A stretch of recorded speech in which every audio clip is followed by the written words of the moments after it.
Italia la legge che istituisce le società benefit risale al 2016 e in Friuli Venezia Giulia la prima azienda che si è costituita come società benefit è la MAST ICC, un'impresa culturale creativa che opera a Monfalcone. Ne parliamo con uno dei soci fondatori, Marco Arrigoni, tu presente, buongiorno. Buongiorno a tutti.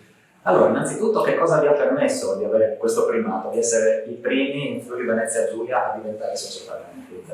Ma diciamo che tutto nasce ovviamente dall'etica interiore e interna ai due soci fondatori, Marco, che sono io, e Stefano, che è il mio socio.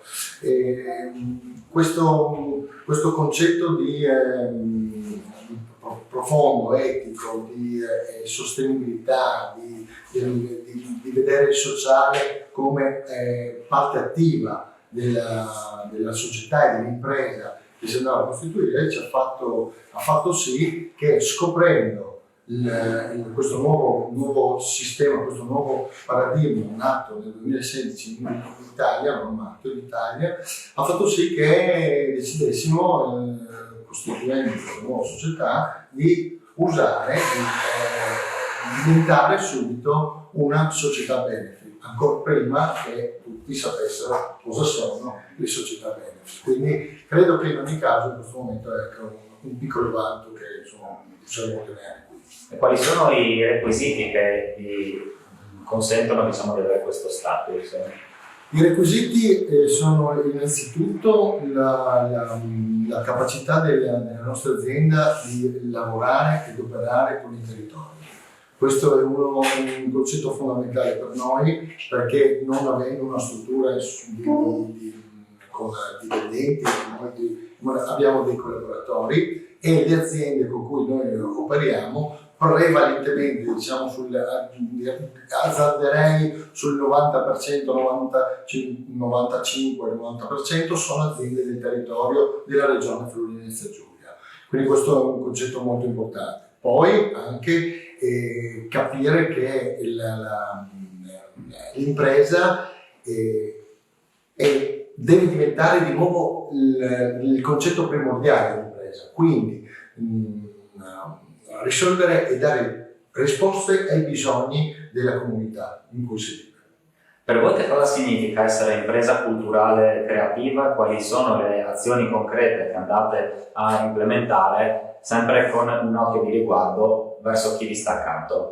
Beh, diciamo che impresa culturale creativa già da per sé che è un mondo dove noi esprimiamo e vogliamo esprimere la creatività per dare un valore aggiunto ai nostri clienti e alle imprese che lavorano per noi o con noi.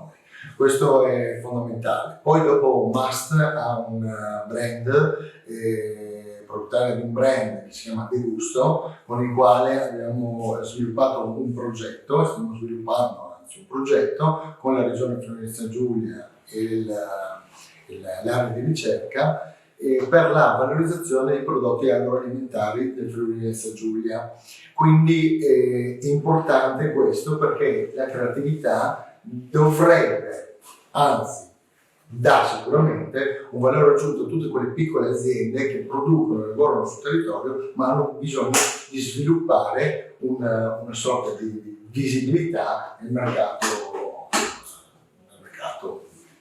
Hai già risposto in parte, tra l'altro, a quelli che sono anche i progetti che state un po' ideando per il vostro futuro. Ecco, io approfitto della tua presenza in quanto, diciamo, per questo vostro primato nel mondo benefit del Friuli Venezia Giulia siete i più longevi, allora ti chiedo che evoluzione hai visto in regione nel corso di questi 5 anni.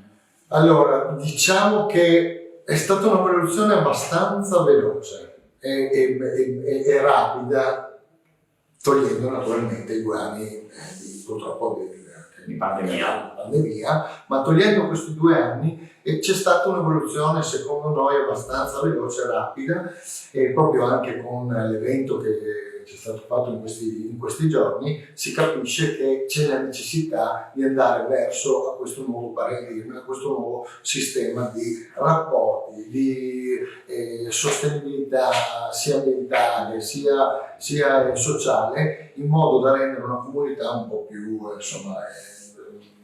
meno spinta al consumismo puro, ma più insomma in modo che si renda conto effettivamente che il mondo è uno e noi dobbiamo tutelarlo. E quindi tra 5 anni invece come la prevedi la situazione? Dovessi avere una sfera di cristallo? Ma io credo che adesso ci sarà auspichiamo, ma credo che ci sarà un ulteriore passo avanti su questo concetto di società benefit in Italia, ma anche in Europa. Diciamo che la visione è recuperare velocemente il tempo perduto, come abbiamo detto prima, sta nell'organizzare il più possibile o attivare dei regolamenti attuativi verso tutto quel mondo